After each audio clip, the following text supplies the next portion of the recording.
I pledge allegiance to the flag of the United States of America and to the republic for which it stands, one nation, under God, indivisible, with liberty and justice for all.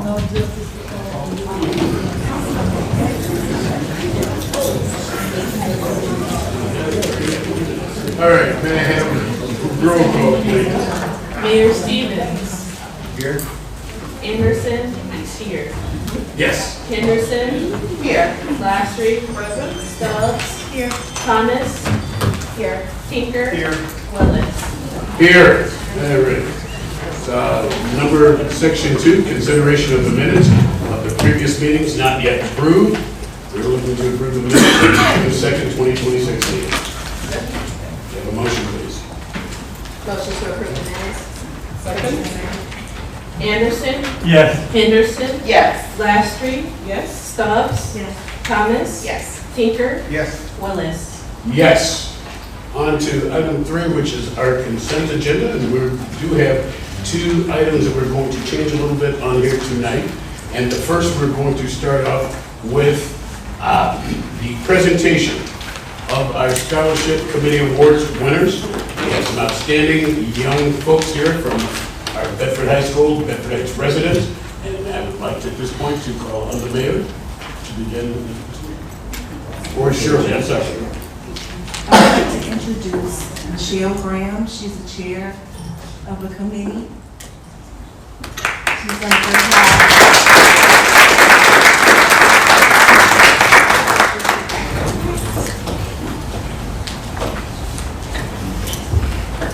Hello. Thank you, Ms. Graham. Hi. Welcome. Hello, everyone. I'm Michelle Graham, the chair of the Bedford Heights Scholarship Awards Committee. There are 7 members on the committee. Some of them are here today. If you are, could you please come up? Ms. Terry Horner, Jeanette Caldwell, Ryan Harris, Eva Boyington, Laura Dory, and Cynthia Johnson.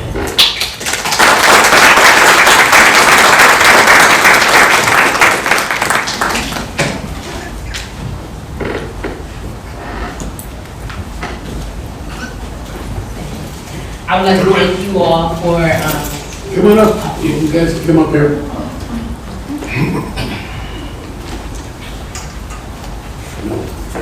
Go ahead, Ms. Graham. I just want to say thank you to the committee members for participating and helping out this year. And then I want to explain to you guys what we do as the Bedford Heights Scholarship Committee. We wish to thank the Bedford Heights City Council and the Bedford Heights City Education Foundation for their continued support of the Bedford Heights Youth Scholarships. Your appropriation has enabled the committee to award $42,500 in scholarships to 73 talented graduates from 2011 through 2026.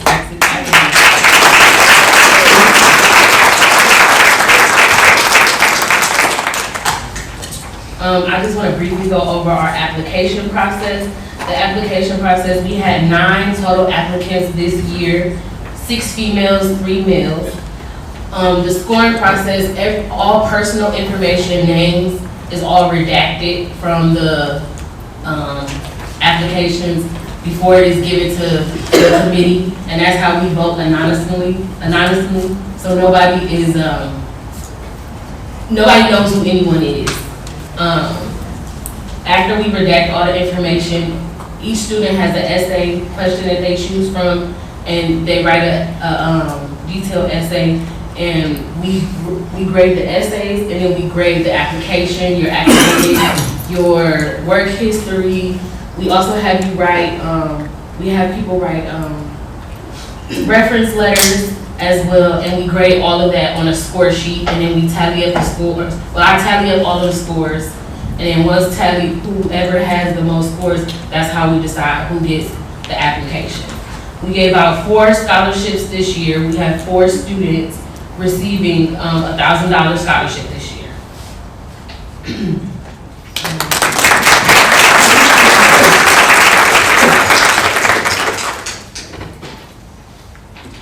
So our 4 students are here to receive their scholarships. We have Harmony Pritchard.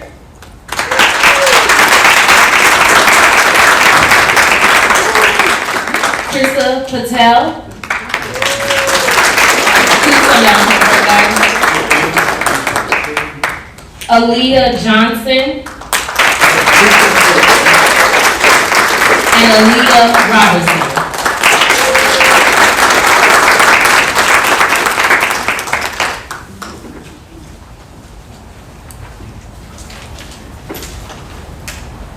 I'd like to congratulate all the award winners and the actual committee who have assessed and given you these scholarships. But also, I'd like to acknowledge the foundation, Scholarship Foundation, because if it wasn't for the foundation, they would not really raise the money, they would get the money for the scholarship. So I would like to acknowledge Ms. Wendy Grant. I don't know if any other committee members here that's from the foundation. Any other? One of them's up there already. Okay. Oh, there you go. Okay. All right. But we do have proclamations for each and every one of you based on your experience and just giving a little something from the city, mayor's office, along with council. Okay. So I'd like to acknowledge Miss Harmony. Come on up, Harmony.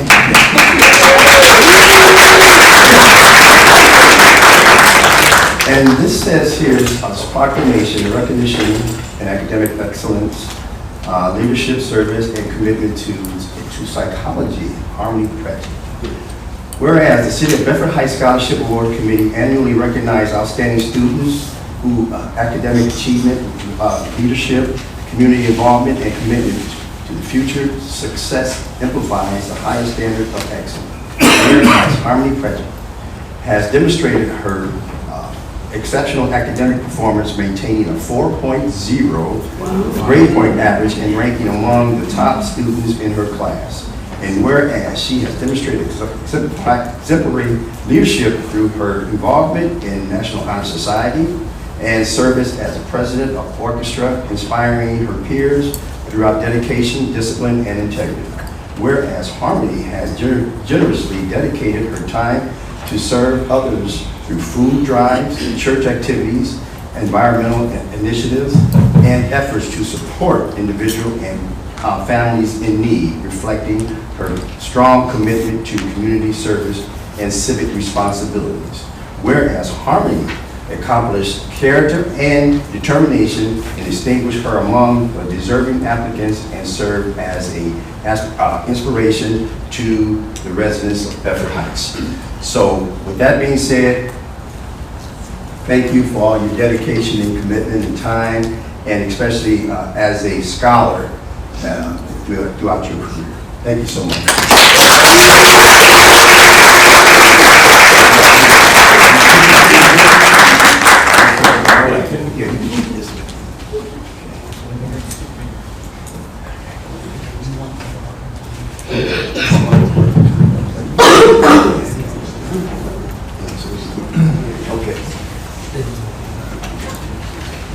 So basically, they all are saying the same thing, but we're going to go ahead and have the law department to continue with the rest of the acknowledgments moving forward.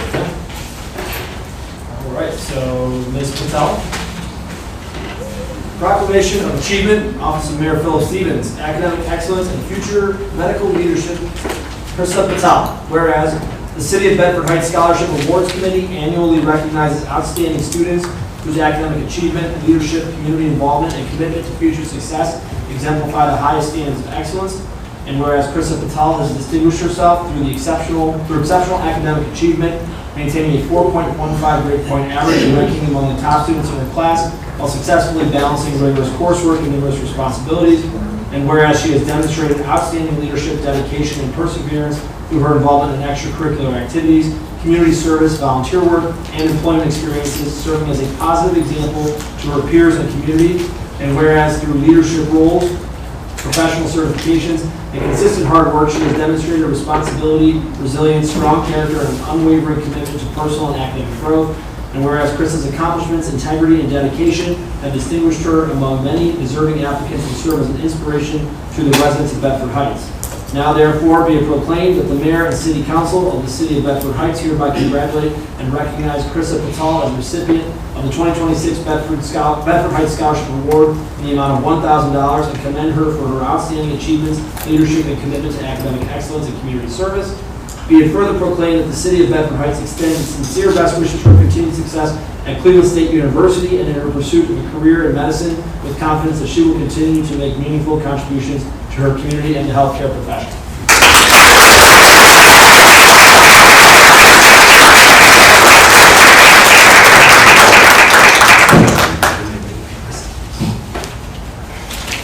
All right, next we have Aaliyah Robinson. Robinson's proclamation of achievement. Whereas the City of Bedford Heights Scholarship Awards Committee annually recognizes outstanding students whose academic achievement, leadership, community involvement, and commitment to future success exemplify the highest standards of excellence. And whereas Aaliyah Robinson has demonstrated outstanding academic achievement by maintaining a 4.26 grade point average while successfully balancing rigorous coursework, extracurricular activities, community service, and employment responsibilities. And whereas she has exhibited exceptional leadership through her service as Student Senate Vice President, National Honor Society Officer, and active participation in debate, quiz bowl, environmental programs, and healthcare pathway initiatives. And whereas Aaliyah has distinguished herself through extensive volunteer service and a commitment to improving the lives of others, demonstrating compassion, integrity, and civic responsibility within her school and community. And whereas Aaliyah's accomplishments, leadership, perseverance, and commitment to service have distinguished her among many deserving applicants and serve as an inspiration to her peers and the Bedford Heights community.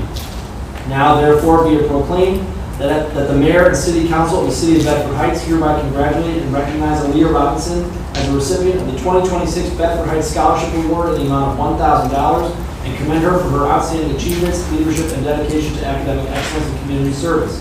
Be it further proclaimed that the city of Bedford Heights extends its sincere best wishes for her continued success at Ursuline College and in her future career, with confidence that she will continue to positively impact her community and the field of healthcare.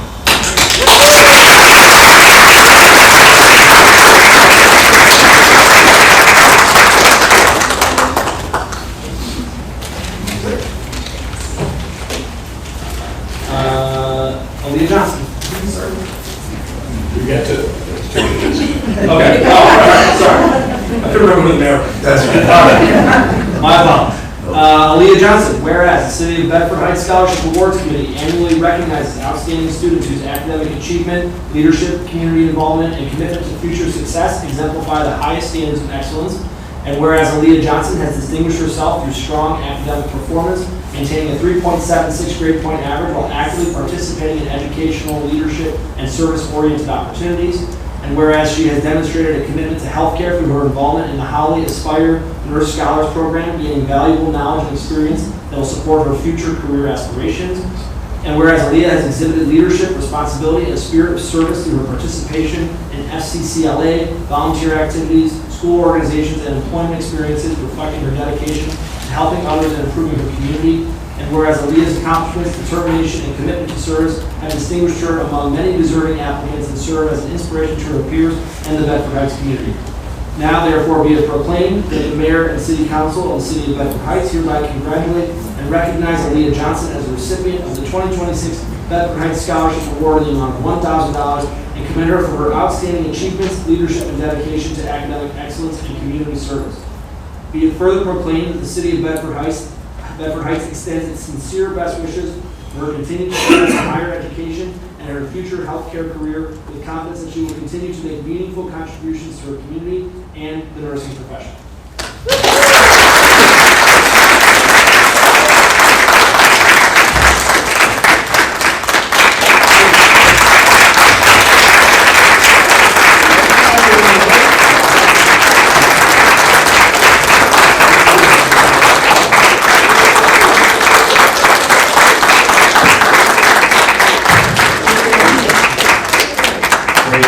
Great job. Thank you for all you have done.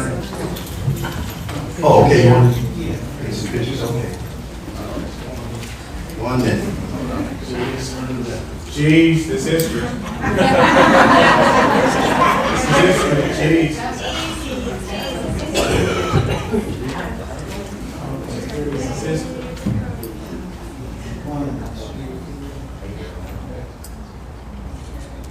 two, one more. All right.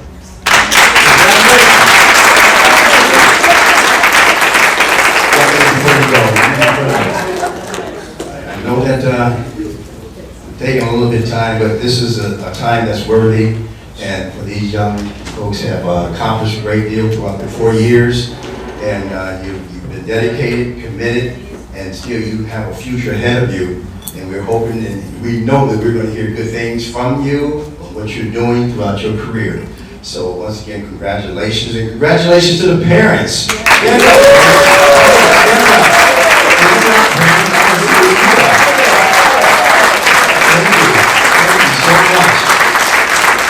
Without you, the direction would not be there for them to be successful. So thank you for all you have done as well. Any comments from council?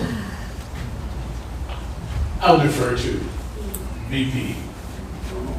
I just want to say I am so proud of you all. We have been, I've been sitting with this young lady. She's a new chair, and so she did her due diligence to get the work in and get you all honored. I also want to thank our 60+ club. I don't think we've mentioned the fact that we have the best 60+ club in Northeast Ohio.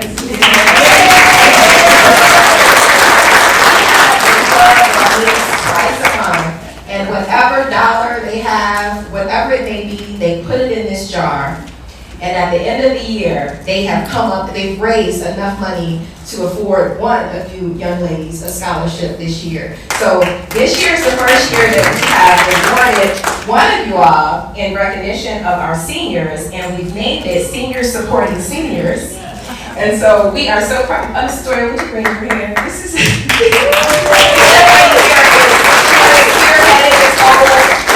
spearheaded this campaign for the fundraisers and all the other seniors that are out here in the 60+ club. Thank you all for your donations and your support. And young ladies, don't forget about us. Come back and say hi. We want to see your faces. We want to know how you're doing. Yes. And I'm just so proud of you. That's all I have.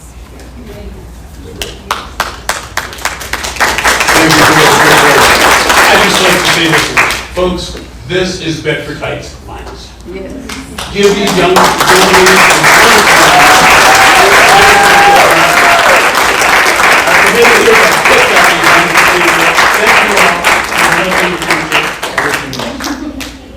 One thing I just got to share with you.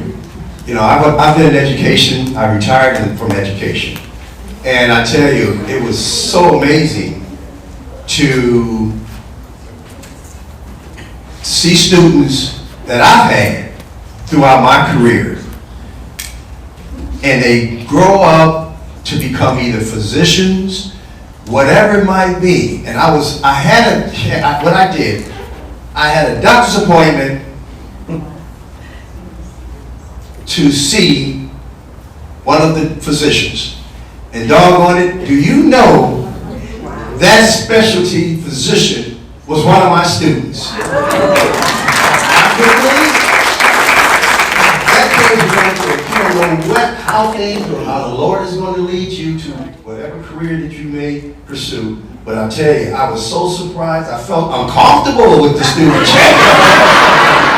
But hey, it was good seeing them and doing what needs to be done. So I just had to share that with you because you never know how things are going to go throughout your career, okay?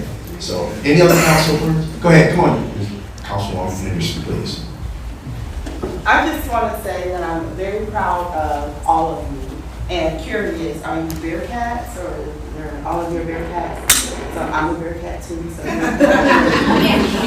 With that being said, the Bearcat Legacy Scholarship Fund, powered by Bedford High School Class of 1996 Alumni Association, which is a registered 501(c) nonprofit, reached out to me. And they know the good work that Bedford Heights does for our scholarship. And they specifically asked if I would share this information with you. They have 2 scholarships that they would like to give away. And they are encouraged me to let our recipients know so you can apply. And so if you want to grab my card walking out, I can text you the information for the scholarship. But this is just an example of our community, you know, it takes a village and they're reaching back to give out.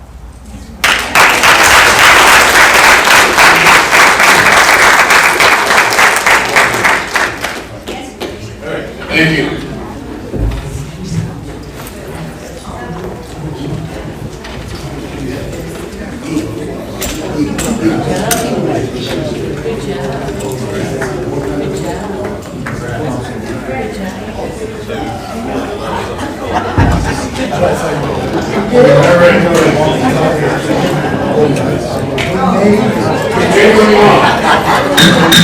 Continuing on.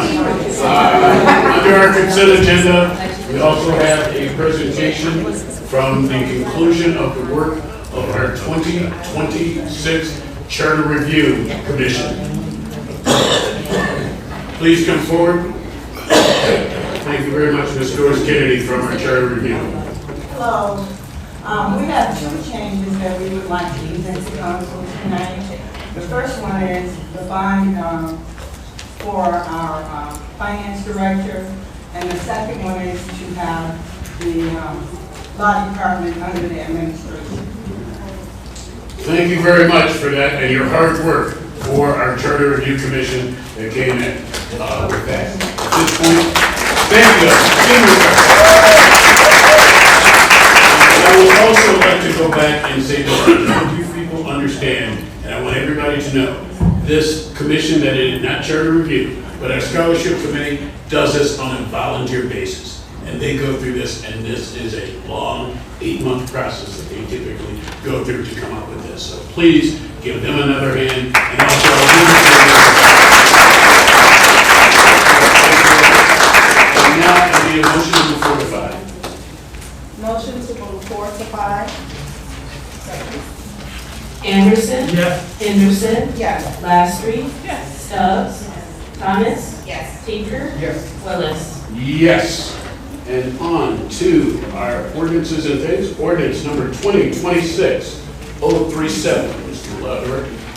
Ordinance number 2026-037, ordinance declaring the improvement of certain real property located in the city of Bedford Heights, Cuyahoga County, Ohio, to be a public purpose, declaring such property to be exempt from real property taxation, designating specific public infrastructure improvements that, once made, will directly benefit the parcels for which improvement is declared to be a public purpose, requiring annual service payments in lieu of taxes, establishing a municipal public improvement tax increment equivalent fund, and providing related authorizations pursuant to Ohio's revised code sections 5709.40, 5709.42, 5709.43, 5709.832, and 5709.85. Thank you. This is on the third reading on it. Councilman Tinker? Motion to adopt. Second. Anderson. Yes. Henderson. Yes. Lastry. Yes. Stubbs. Yes. Thomas. Yes. Tinker. Yes. Willis. Yes. It is carried. On to ordinance number 2026-040. Ordinance number 2026-040, an ordinance proposing an amendment to section 8.02 of the charter of the city of Bedford Heights to provide that the director of law shall be appointed by the mayor rather than by council and shall serve at the pleasure of the mayor in submitting the proposed amendment to the electors of the city of Bedford Heights for approval. Councilwoman Stubbs. Motion to suspend the rules. Is there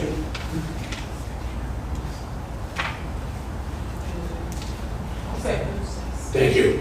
Anderson. Yes. Henderson. Yes. Lastry. Yes. Stubbs. Thomas. Yes. Tinker. Yes. Willis. Yes. Motion to adopt. Second.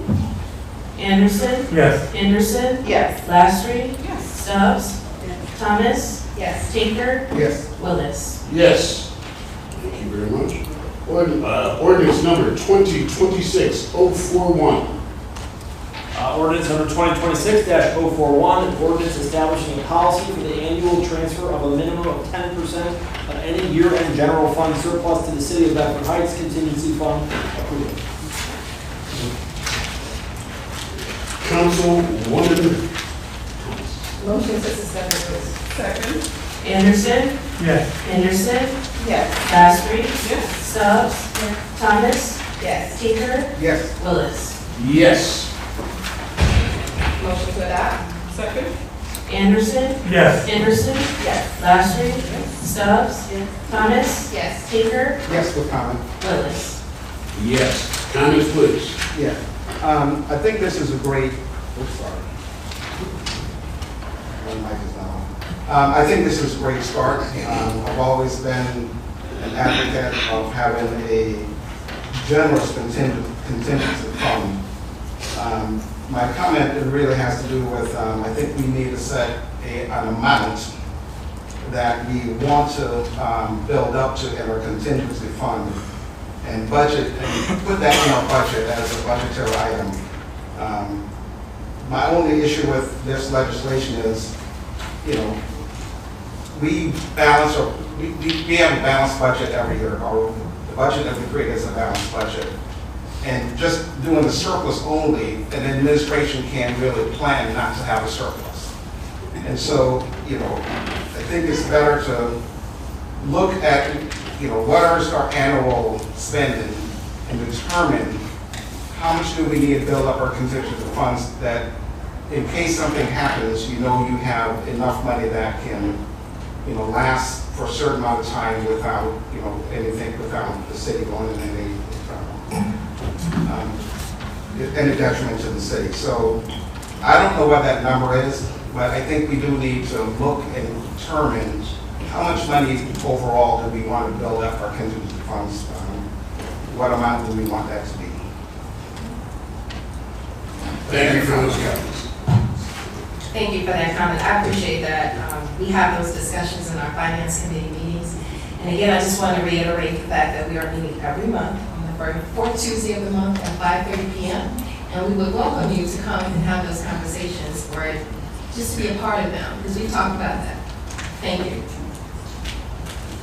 Resolution number 2026-042. Mr. Doyle. Resolution number 2026-042, resolution directing the display of the Juneteenth National Independence Day flag at the discretion of the mayor in honor of Juneteenth National Independence Day and declaring an emergency. Motion to suspend the rules? I was just going to call you, but you are there. I have made the steps, yes. Is there a second? Second. Anderson? Yes. Henderson? Yes. Lastry? Yes. Stubbs? Thomas? Yes. Tinker? Yes. Willis. Yes. Motion to adopt? Second. Anderson? Yes. Henderson? Yes. Lastry? Yes. Stubbs? Yes. Thomas? I thought we wanted to have a discussion on this before we move forward for the adoption. And to amend that and rule this in a minute. So we'll start off, I cannot remember. Can we stop the vote? We can't stop this. We can't stop the vote. The vote We're is to started. do it as And the amended. vote is like almost all the way through. What can happen is someone who was a yes vote can move to reconsider. And then you vote on the motion to reconsider. And then I presume it's going to be you, but this time it's going to move to amend and get a second. So I would recommend we continue finish the roll call. Okay, Tinker? Yes. Willis. Yes. Now you need a motion to reconsider. I'd like to make a motion to reconsider for the amendments to this legislation. I second the motion. Anderson? Yes. Henderson? Yes. Lastry? Yes. Stubbs? Yes. Thomas? Yes. Tinker? Yes. Willis. Yes.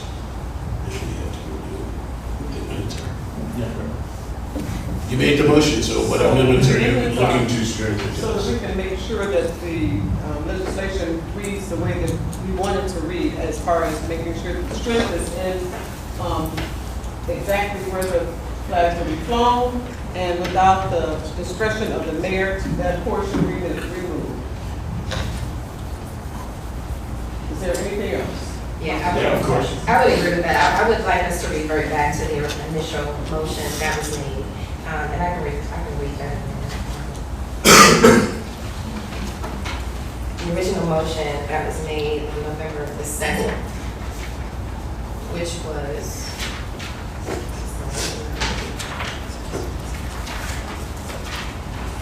a motion that we fly the Juneteenth flag at City Hall starting June 1st through June the 19th. If there's any other locations, I would suggest that could be at the discretion of the mayor. But the primary motion was to have it flown at City Hall. I think we heard from the mayor that he would like for it to be flown citywide at all of the public buildings. All right, so then now we need a motion to adopt as amended. Councilwoman Anderson, and then we'll come to the Can law we- director. Can we consider just adding one more day, fly it to the 20th? Because I'm looking at the 19th is falling on the weekend. There's still celebrations going on during the weekend. I'm jumping to next year and it's still the weekend. So if we could just add one more day to the 20th.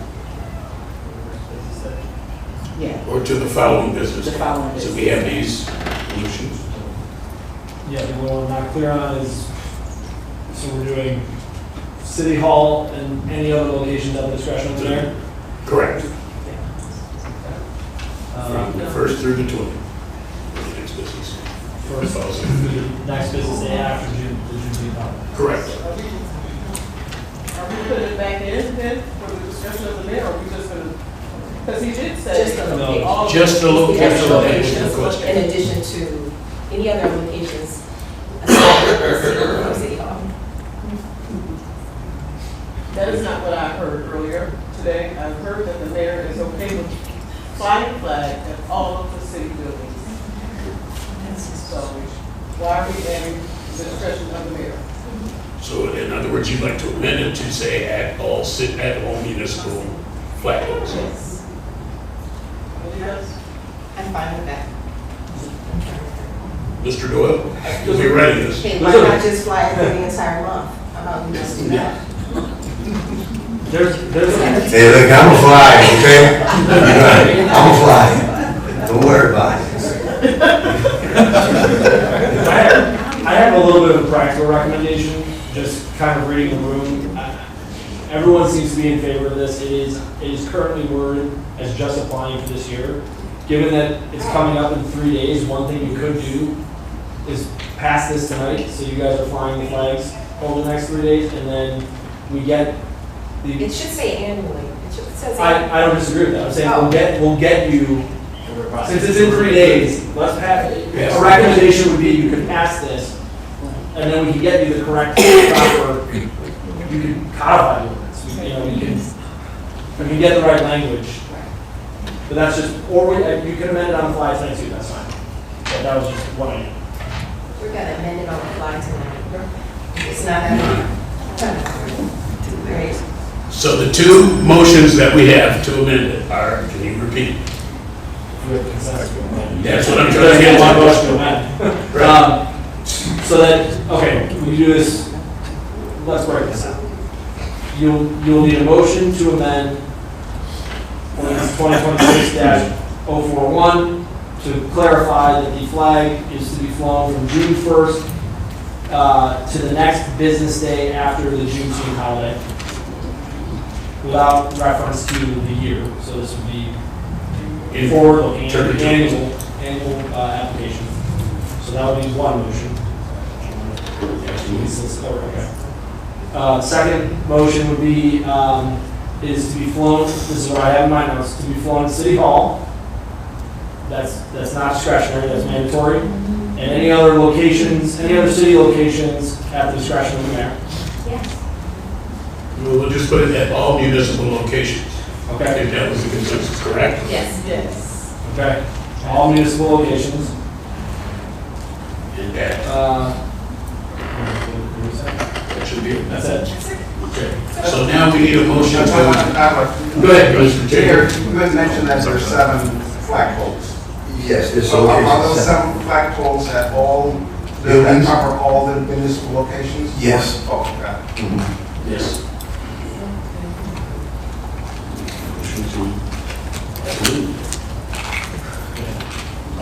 I'll say it again. Yeah, you said it. All right.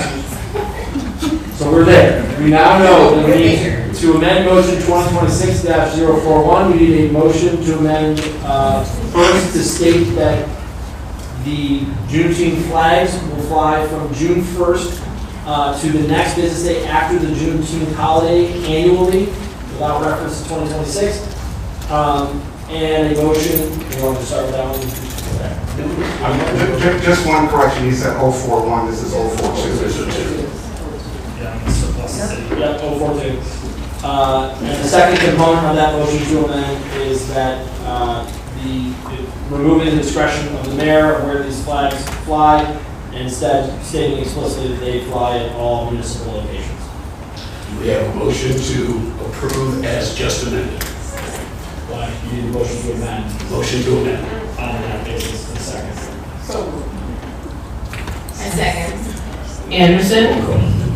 Yes. Anderson? Yes. Lastry? Yes. Stubbs? Yes. Thomas? Yes. Tinker? Yes. Willis? Yes. Now for adoption. We already suspended. Yes. Second. Anderson? Yes. Anderson? Yes. Lastry? Yes. Stubbs? Thomas? Yes. Tinker? Yes. Willis? Yes. Thank you. Okay, thank you all for that and putting up with this. Now we'll move on to ordinance number 2026-043. Ordinance 2026-043, an ordinance proposing an amendment. I would like to make this not a stop and you start all over again. I will let the students that you do not have to stay. If you'd like to leave, to go out and celebrate and do your things, you don't have to stay through the rest of this committee meeting. They can wait on their cards. It's at the reception desk. When you come in, you grab the card and call me and I'll text you the application information. Thank you. All right, and sorry for that interruption, but I can see the look in some of the faces. Mr. Doyle. Mr. Doyle, 043. 2026-043, an ordinance proposing an amendment to section 13.05 of the charter of the city of Bedford Heights to allow the director of finance's bond requirement to be satisfied by a government entity crime policy with faithful performance of duty coverage, and submitting the proposed amendment to the electors of the city of Bedford Heights for approval. And on that, Councilwoman Thomas. Motion to suspend the rules. Second. Anderson? Yes. Anderson? Yes. Lastry? Yes. Stubbs? Thomas? Yes. Tinker? Yes. Willis? Yes. Motion to adopt. Second. Anderson? Yes. Anderson? Yes. Lastry? Yes. Stubbs? Thomas? Yes. Tinker? Yes, with comment. Willis? Yes, comments, Mr. Tinker. Yeah, my comment is, my vote is not that I support this, but my vote is to give it to the residents to vote on it. The problem that I have with this particular legislation is the state requires that the finance director be bonded, and that's for a good reason. But we are, since we have home rule, we are changing that and requiring this for this to be satisfied by some government entity crime policy, which I have no idea what that is. But the state requires the finance director to be bonded for a reason. And I just think that us inventing what the state requirement is not a good thing. Thank you for those comments, Mr. Tinker. You have a comment, Mr. Doyle? I would like our finance director to comment on that, because he is the one that would be affected, and this his role would be, if you can explain that. Yeah, basically, the reason for the crime policy is you can either bond, or a lot of, there's many cities out there that are using the crime policy in lieu of a bond, because you're already paying for the crime policy in your normal annual liability insurance, to where you won't have the additional cost for the bond. It's the same coverage, the same coverage limits that are required. Thank you. Thank you very much for that explanation. If you have any questions, please contact the finance director for the residents. On to 2026-044. Ordinance number 2026-044, an ordinance repealing 2015-119 regarding the Cable Television Advisory Committee BA-20 and And this is dealing with the name change of the committee that goes in, and at this point as chair, I will call on ranking member Anderson, please. Yes, one comment. Just saying declare an emergency, is this the emergency? It doesn't necessarily have to be an emergency. That's what I know we want to You can just have, this is first reading. Yeah, we want to stay with that if we can. Not a problem, we'll consider this as first reading. All right, most for first reading. All right. At that point, we will go on to, that finishes our legislation, we're going to consider. Well, it's first reading. We just did this as the first reading. Do we have to vote on first reading? No. We'll vote on the first reading, we just read it, they know that it'll be there, we'll have a second reading there next time. Can we move to pass without declaring an emergency? That's if you want to suspend the rules, if you'd like to do that. We don't have to suspend the rules, we can just move to pass. That's I think you're talking about two different things. So two different things, the motion to suspend to pass on first reading versus having an emergency clause in the legislation, which gives the effect of going in, it goes into effect as soon as it's signed by the mayor as opposed to having to like that. Yes, it doesn't have to go into effect this immediately. You can pass it this evening, however we do that. Just pass it immediately, pass it now, but then it goes into effect whenever the mayor signs it. The mayor has 30 days to sign off on legislation. That's the rule. So when they say suspend the rules. They just need to suspend the rules. And then you have to amend the legislation. To amend it and strike out the emergency. It's yeah. We can do that. Thank you.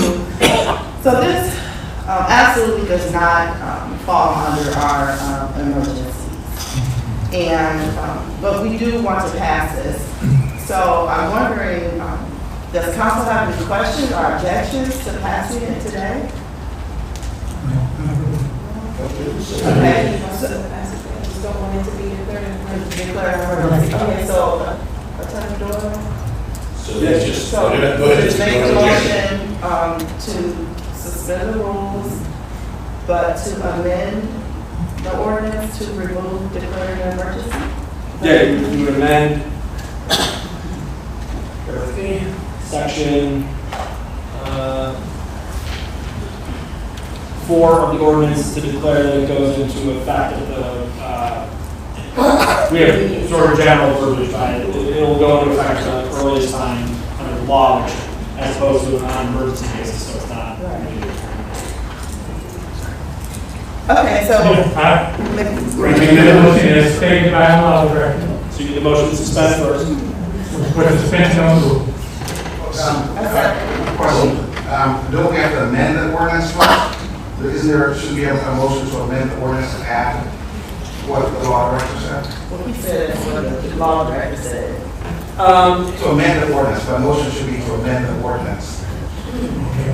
That's the motion to amend. Right. Amended and not declared a non-emergency. Okay, that's not right. And we need roll call on that. Yeah, you second that amendment. Second. Anderson? Yes. Henderson? Yes. Lastry? Stubbs? Thomas? Yes. Tinker? Yes. Willis? Yes. Motions. To suspend the rules. Motion to suspend the rules. Anderson? Yes. Henderson? Yes. Lastry? Stubbs?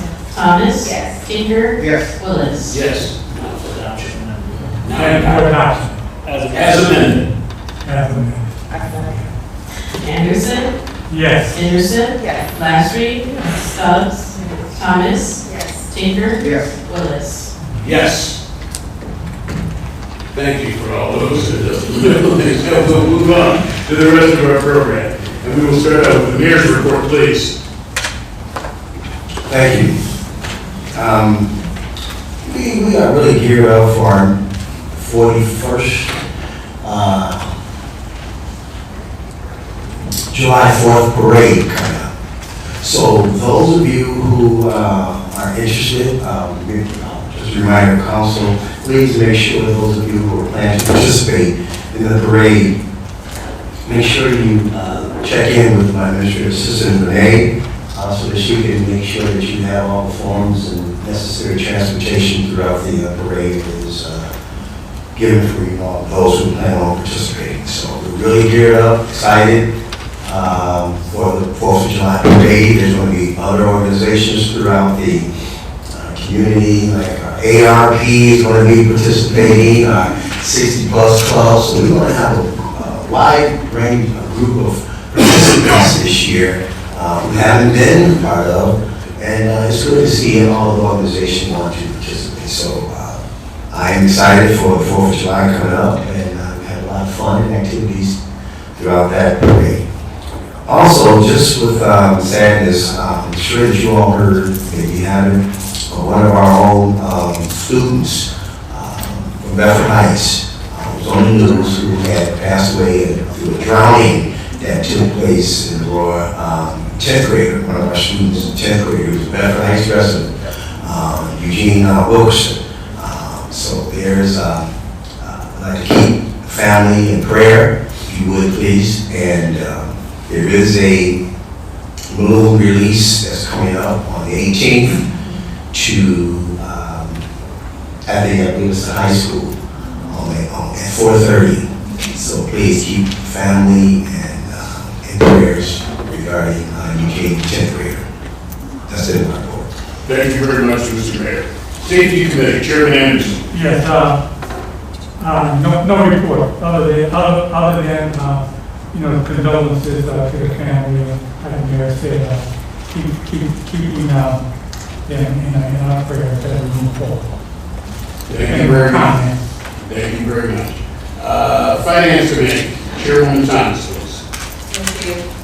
The Finance Committee met on May the 25th at 5:30. And out of that committee came legislation 2026-041 that was passed this evening.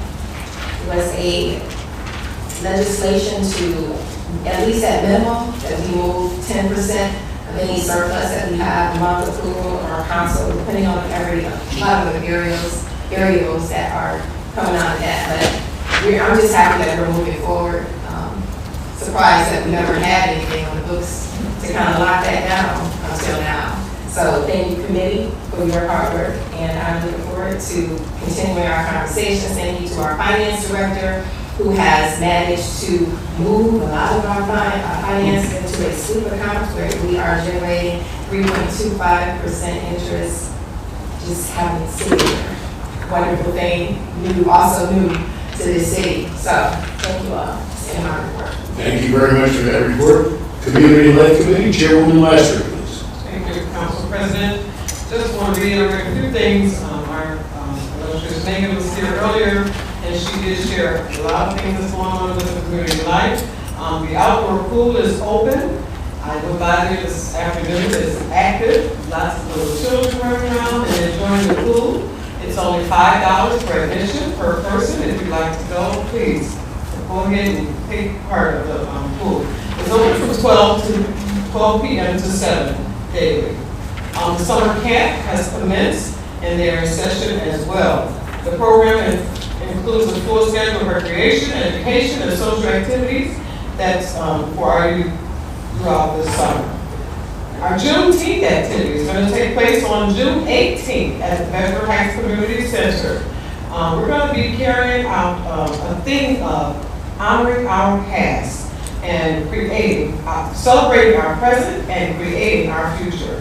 The event invites residents to experience the power of art, culture, and freedom through the eyes of local creativities. This afternoon, they will feature artists, and they will have spoken word, music, and refreshments. We're also implementing chair volleyball, senior chair volleyball. It will begin on July the 13th. It's going to be held from 11 a.m. to 12 p.m. Youth baseball is in session right now. We had a game today. We're looking forward to many more activities with our youth. The youth engagement program did conclude last week. Received positive feedback from the parents and the families, participants and the families. Our next community life meeting is on July the 13th at 3:30 p.m. All are welcome to attend. That ends my report. Thank you very much, Madam Chair. Public Service public service water reclamation. I will just say this much, if any of you have driven down Solon Road, you will see the progress. It is on track for our new water reclamation plant. You will see a huge 30-foot plus tall tower there that is going into holding water. That is the end of my report. On to economic and community development. Thank you, Mr. Jacob. The Economic Development Committee had a meeting scheduled for June the 4th at 5 p.m. Unfortunately, that meeting got canceled due to lack of quorum. We had our Economic Development Director there, a couple council members there. We also had somebody from the law department and our person that does our economic development consultant. But unfortunately, we had to cancel the meeting due to lack of quorum. Nevertheless, I had a chance to talk to our financial advisor for economic development to talk more about the TIF and other things in economic development. So that's one of the reasons why I recommend that we pass ordinance number 26-037, which has to do with the tax increment financing.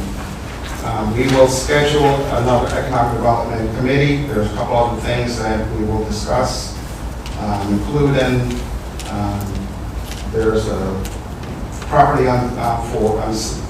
property that we got an appraisal for on Aurora Road, which we call ARCO property. We want that to be redeveloped.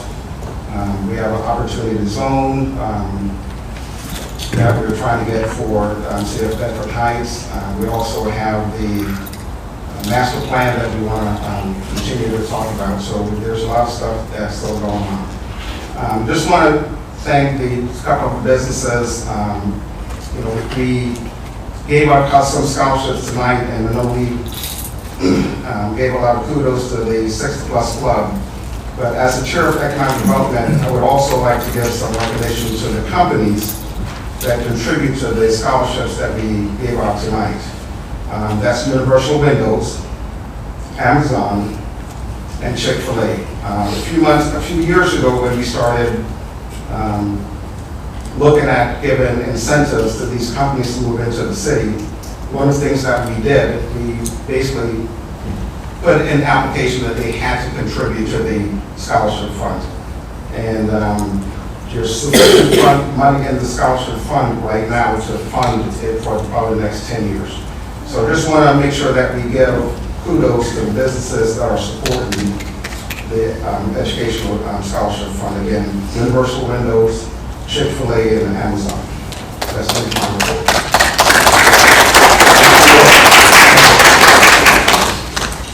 Planning Commission, Chairman Stevens. Thank you. The next planning commission meeting will be July 14th at 5 p.m. If necessary, if we have any applicants. But we did have a applicant who came to the ABR, the Architect Board Review. One applicant came in, and it's always good to see residents come in to want to enhance their homes and to put that have invested in their homes and want to see some, just beautify or whatever they need to do to their homes. And we did have someone come in who went to on Kimberly Drive who came to the Architect Board Review that was approved for the new modeling of extension, to revise their garage and to do some things that's enhancing their property. So I wanted to just say that. And they want to do the proper way of doing things and getting an approval from the city to move forward along with their architect who came in for the plans. So that is the end of my report. Thank you. Thank you. Building and Housing, Chairwoman Thomas, please. Thank you. Building and Housing Committee met a couple of weeks ago. We invited our fire chief.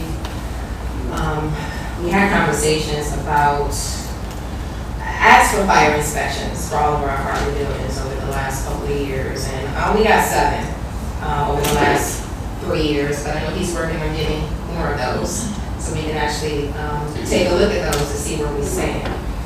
The purpose of that was to get collaboration amongst our building and housing department, our fire department, Eventually, we're gonna weed in our law department, our administration, property managers.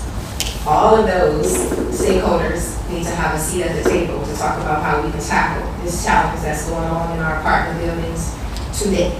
It has been going on for years and years and years, so it is a lot of work and a lot of cleanup that needs to be done. We reviewed those inspection reports. We talked about compliance, we talked about enforcement, we talked about collaboration, as I just mentioned, initiatives for resident safety. I'm particularly concerned with not only our apartment buildings, but our senior resident living facilities.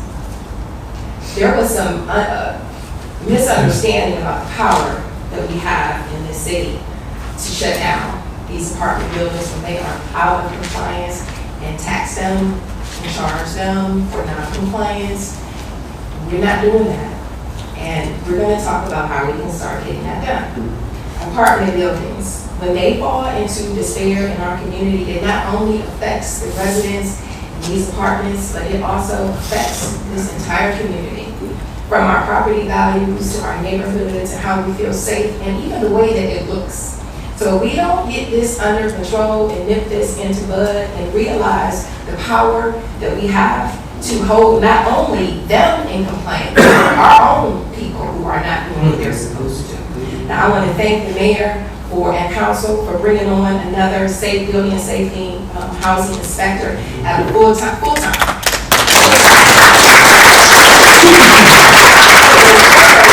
Function with a part-time building and housing. One part-time through this entire community. No wonder we're having these issues. But we have an opportunity, there's opportunities there to get this where it's supposed to be. So I'm hoping that we're all going to come together on one accord and do what we need to do for our residents, for our community. That's my report.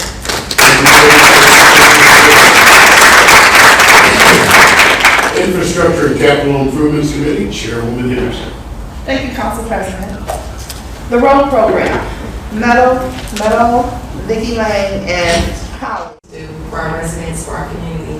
That's my report.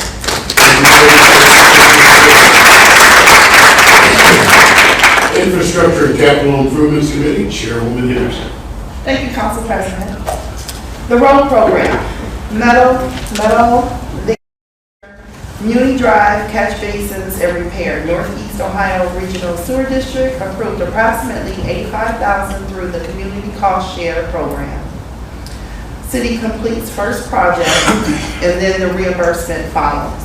Salt storage facility, the kickoff meeting was completed. Design phase has officially begun. Asphalt and concrete program, bids opened last Friday. We will be having our next Infrastructure and Capital Improvement Committee meeting on Monday at 5:30 p.m. Topics will be the asphalt, concrete bids, the salt facility, Metro Estates playground repairs, and grant opportunities. And a report. Great. Thank you very much. Legislative and Education Committee, Chairwoman Stubbs, please. Thank you for getting that out. It took me a second. Good evening. Our last meeting discussed the topic of solicitors in our community, specifically looking at whether the city should require solicitors to register and establish designated hours during which they are permitted to operate. The conversation is still ongoing, and another meeting should be scheduled soon to further discuss. That's the end of my report. All right, thank you very much.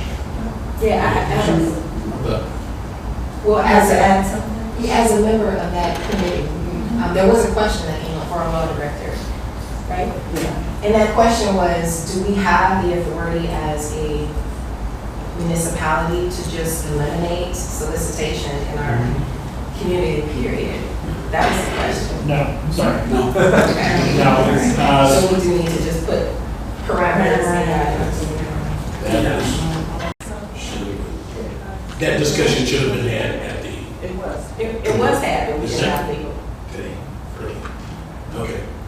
I have a comment, please. I would like to request that our law department be at our legislative and education committee meetings, because we're discussing legislation. And I felt like I did my due diligence regarding solicitation, reaching out to the law department, the building and housing department, Chief Murata, our mayor, and bring it to the committee. But that's not enough. We need to have our law department there so direct questions can be asked so that we can move forward with legislation. So is it possible when we're discussing legislation to have our legal counsel at our committee meetings? There's legislation that's coming. I see no reason why we shouldn't, since they are the ones who are going to be doing that legislation at that committee meeting. Thank you.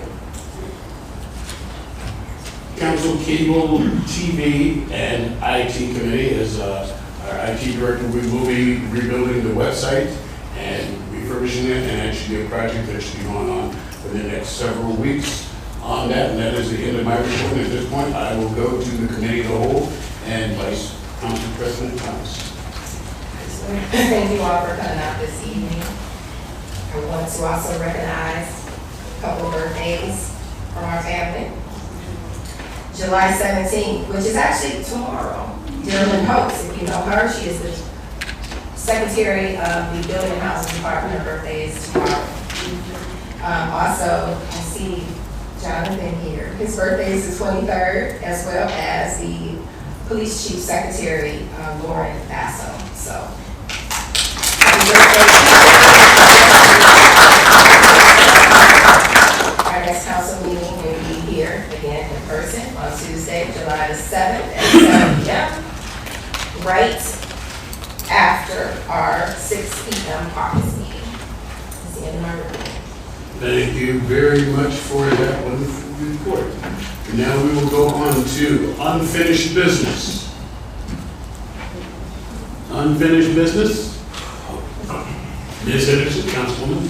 So first, this may be a discussion for Council Caucus, but for our Committee of the Whole reports, and our VP provides those reports, I'm wondering if we can have a report that summarizes what we discussed in the Committee of the Whole.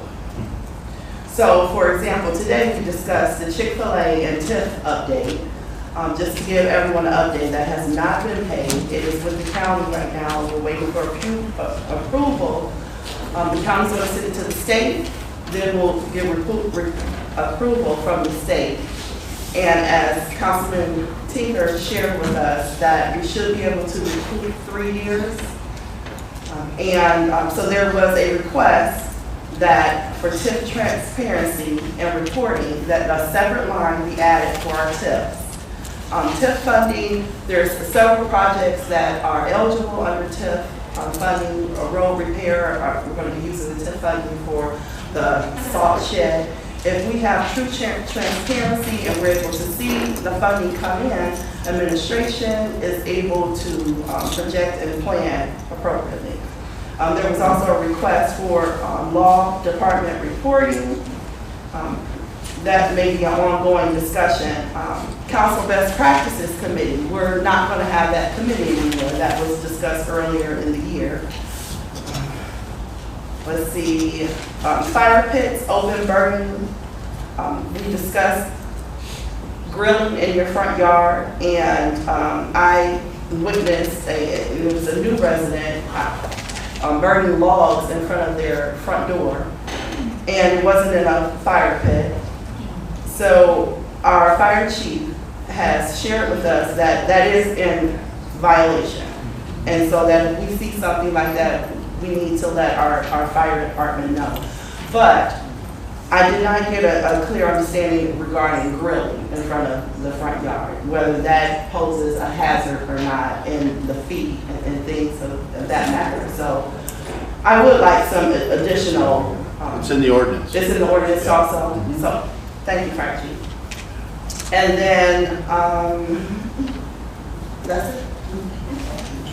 Can you tell us what's in that ordinance, Chief?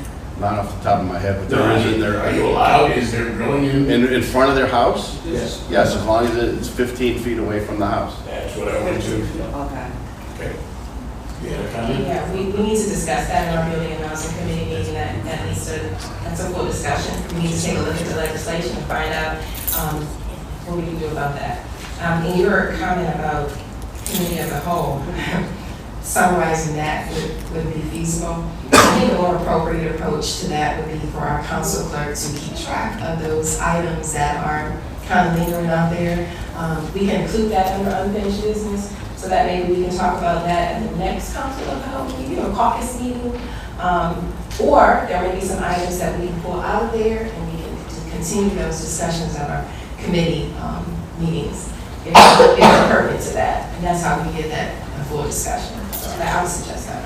Thank you very much for that suggestion, Council. New business. New business? New business. Thank you, Council President. So July 25th, 2 p.m., there's going to be a town hall, Planting the Seed Civic Town Hall. For this town hall, I would like to see, all the residents come out, as many as possible. I know there's going to be food processing that day, and a lot of residents, our active residents, are going to be volunteering that day. So please don't get too tired. I'm hoping that you can come to this town hall. We can discuss community wellness, our parks and green spaces, civic education, and listening sessions. As elected officials, one of our most important responsibilities is listening to our residents and understanding community priorities. So Planting the Seed is intended to create a welcoming space for residents to share ideas, concerns, and opportunities for the future of Bedford Heights. Councilwoman Henderson, could you elaborate, you call that a town hall? Is that, what council members or the mayor or we are included in that? For a town hall, does it have to be multiple or it just be one elected official? I believe it does not have to include everyone, but all council members are definitely invited. Directors are invited. So this is your opinion, right? Yes, as a Ward 4 elected official, I would like to speak with residents one-on-one. So they can get to know me, I can get to know them, hear about their concerns, their questions. I think that's part of being an elected official. And so I want to hold this space to do that.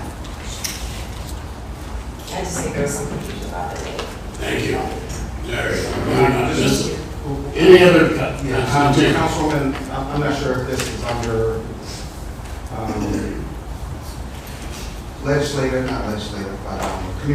community life, but there was a survey that you sent out, Councilwoman Henderson.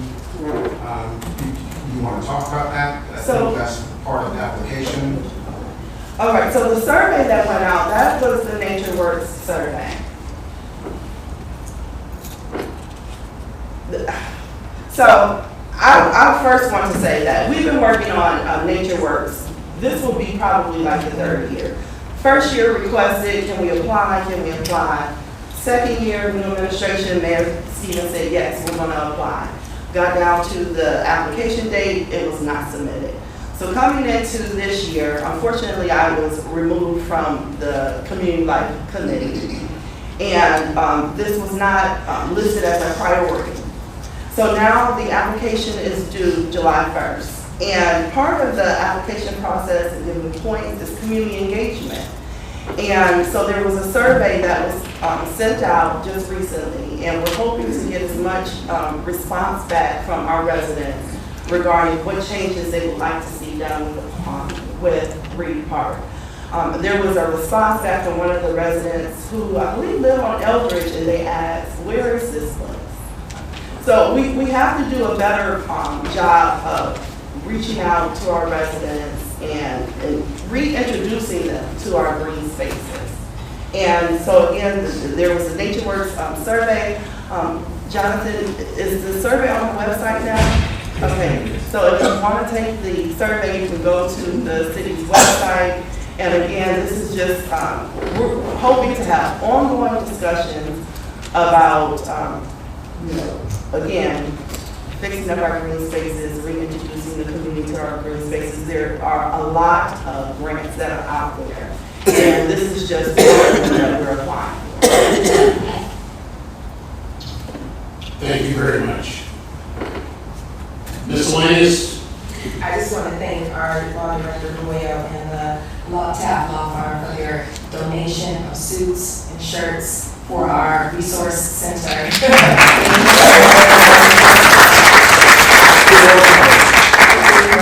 Thank you for that.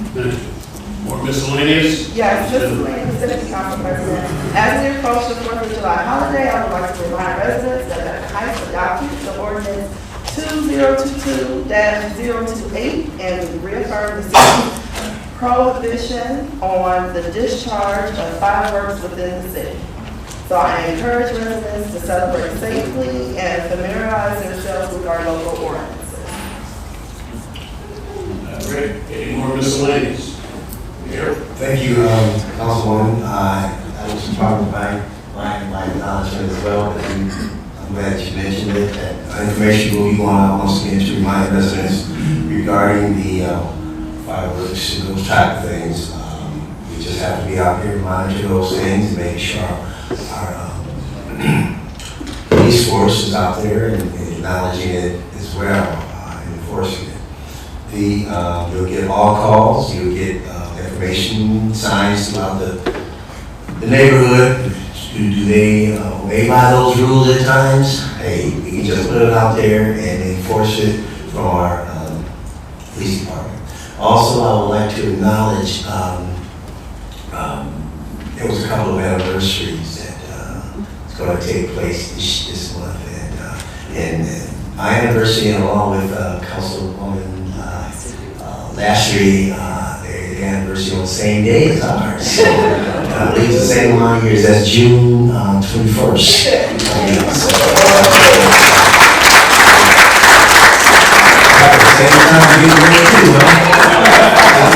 too, huh? It was interesting knowing that combination, so congratulations also. Any other future? Okay, at this point. One more right quick, and just a reminder that all buildings will be closed this Friday, June, for Juneteenth. So make sure all staff know, those staff will show up, that's on you. But it's going to be closed on the 19th, okay? Thank you. I do have one other, Mr. Chair. Yeah, I think a couple of weeks ago, Councilman Henderson mentioned that the state capital budget included,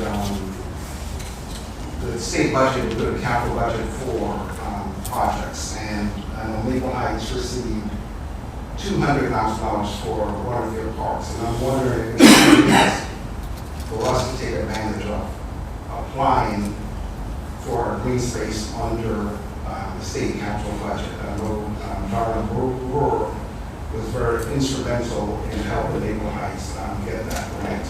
So I'm not sure what the deadline is, because this is a biannual budget. So I just want to bring that up.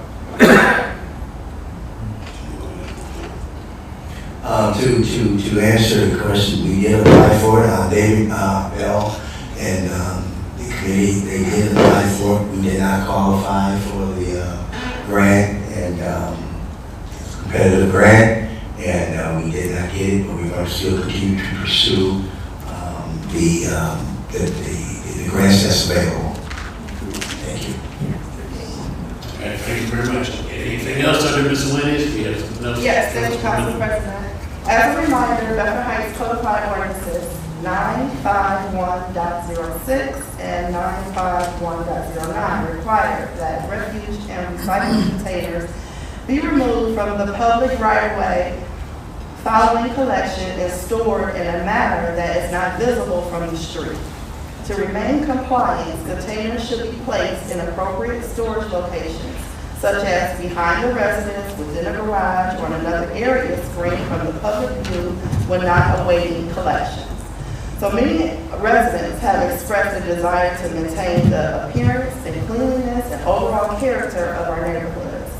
Proper storage and refuge containers help preserve curb appeal and contributes to the quality of life throughout our community.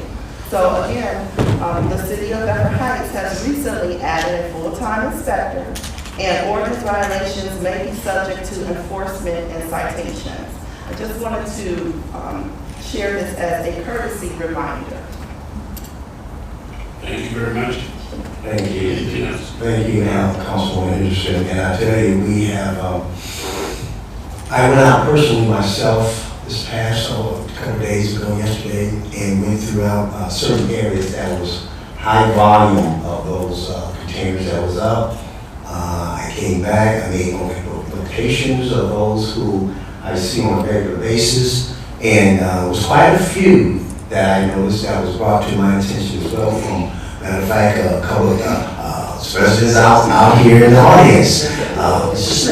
And I was over at, it was high volume of those containers on Buckthorn that runs into Basswood over in Ward 4. And I came back and it was acknowledged, and I even had conversations one-on-one with a couple of residents in that area. And I did get some calls even today based on that same, the concern that they had, well, why can't I, this and that and the other. And I told them it's the cosmetics of how it looks, point blank. The cosmetics of it. And so, and they understood. And my inspector was out there as well. So we had quite a few that we dealt with, but we're going to continue to monitor that area as much as possible. And through the travels and being in Ward 4, if you see, Councilwoman Henderson, with your help, if you see on a regular basis, and I'll give you the list that I have, and if you see that it continues along with following up with our inspectors, please let us know, so that the next phase is going to be the being in Ward 4. If you see, Councilwoman Henderson, with your help, if you see on a regular basis, and I'll give you the list that I have, and if you see that it continues along with following up with our inspectors, please let us know, so that the next phase is going to be. Please address your comments to myself and provide your name, your street. You don't need your address, just your street. We'll have 5 minutes and a maximum of 2 topics. Anyone wishing to speak, please come forward.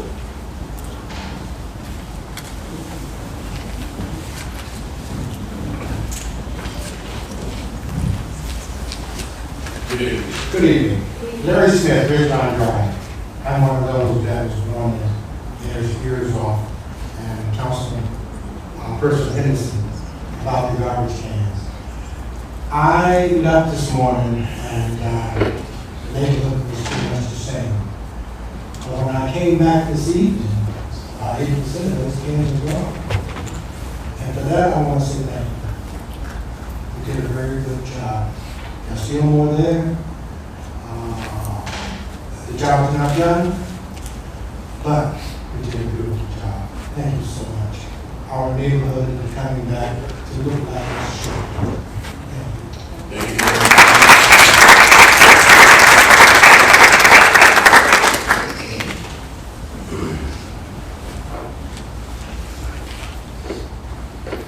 Good evening, everyone. Darryl Houston, I still on Sunset Drive.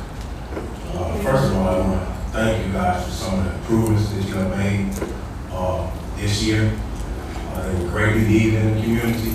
I can see the seats change, faces change, things change. And we like that, right? But I want you guys to consider, when you talk about trash cans, right? Most of your residents are elderly, okay? Let's keep that in consideration, okay? We have to do better with serving our community with the elderly, okay? We can't leave them out. And right now, we're gonna leave them out. We have to take care of our elderly in this community. And we know it. Most of your voters are elderly, okay? and they believe in voting. And they also believe in accountability. And that's what I'm saying here. I believe in accountability. And I'm paying taxes up here for accountability. I heard some things that I kind of scratched my head on. Nobody should be paying for their children to go to a pool that we pay taxes for. Okay? That's a no-no. Okay? We already paying taxes for the pool bill. We don't pay to come in. So do something better with that. Okay? There's another thing. Is there any ordinances on businesses in the community? What's the hours on this vape shop on this corner over here? I want to know what that hours is. Because I've been watching that vape shop since it's been here. Right? And all I see is our kids going in there. I don't know if they're carding. I don't know if you guys are paying attention or not. But I am. Okay? I also had the pleasure of some family members coming in town, and I went to an establishment in this plaza up here. And we all got food poisoning. Okay? So I wrote that up in the complaint as well. So now I'm here to ask, is building the housing going in there, looking around to see if it's up to standards? Then I also heard something about housing code inspections for the fire department, right? I can't see your name from here, sir. Is that William? Yep. Mr. Doyle. You're the new law director, sir? Yes. How long have you been here? Of course. 3 months. 3 months. Okay, I'm gonna give you about 15 months. I think you'll be caught up in 15 months, because I'm gonna start asking public records. Okay, I wanna see what these people are doing. Fire department, I wanna see if they've been doing their job. Police department, I wanna see if they've been doing their job. Finance department, I wanna dig into that too. I want everybody to be held accountable. We deserve good leaders and accountability in our communities. And that's what I'm saying. And I'm also thinking about running for a seat in this ward. Okay? Because I think we need strong-minded, educated, wise-thinking individuals to think for the community as a whole. That's what I think. Okay? And I look forward to watching you guys do your jobs. And I look forward to holding you accountable if you don't do your jobs. Okay? Thank you. Thank you for your time, Mr. Lee.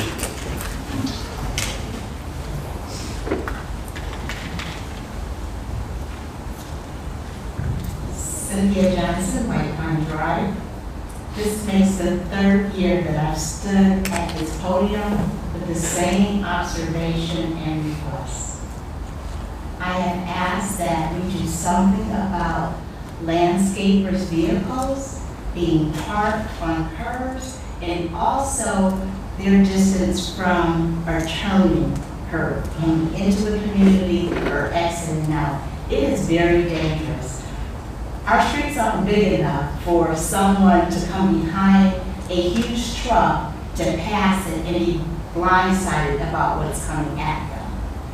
I don't know what happens when we say something up here, but it's like throwing a ball with no ball up.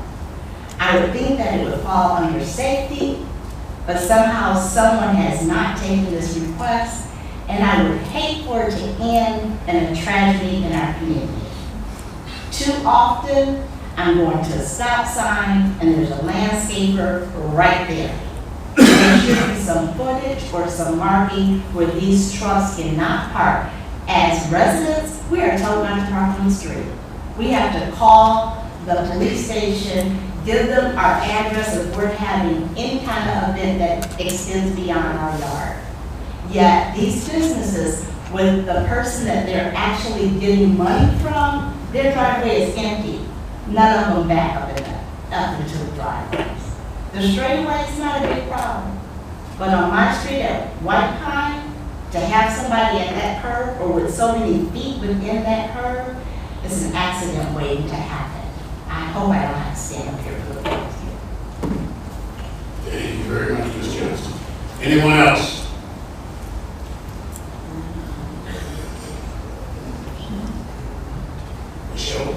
Michelle Jones Johnson, Homebridge Court is my street. And I want to ask a couple things, but can we work on Ms. Lashley a better mic, because I'm struggling to hear what she has to say sometimes.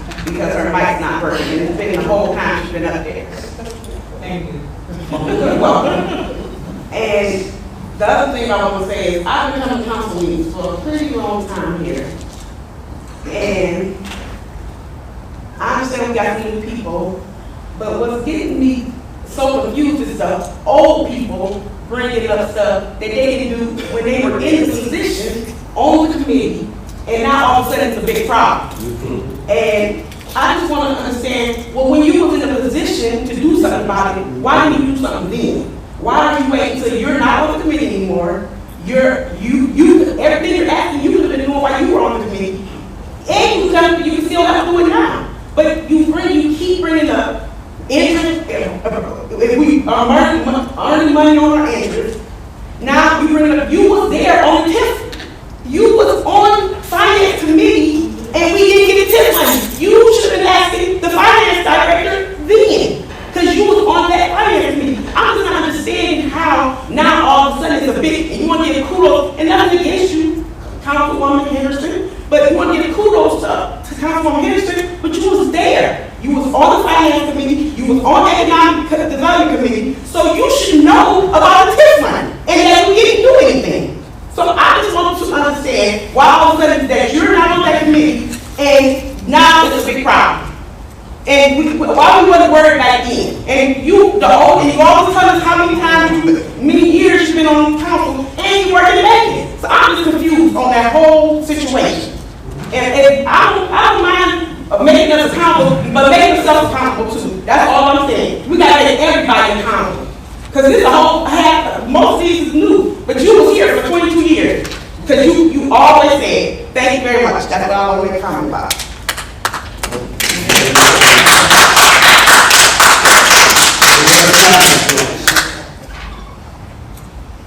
Well, at this time, that we concluded this. At this point, I'm going to have a motion, ask for a motion to adjourn into executive session. Discuss potential litigation.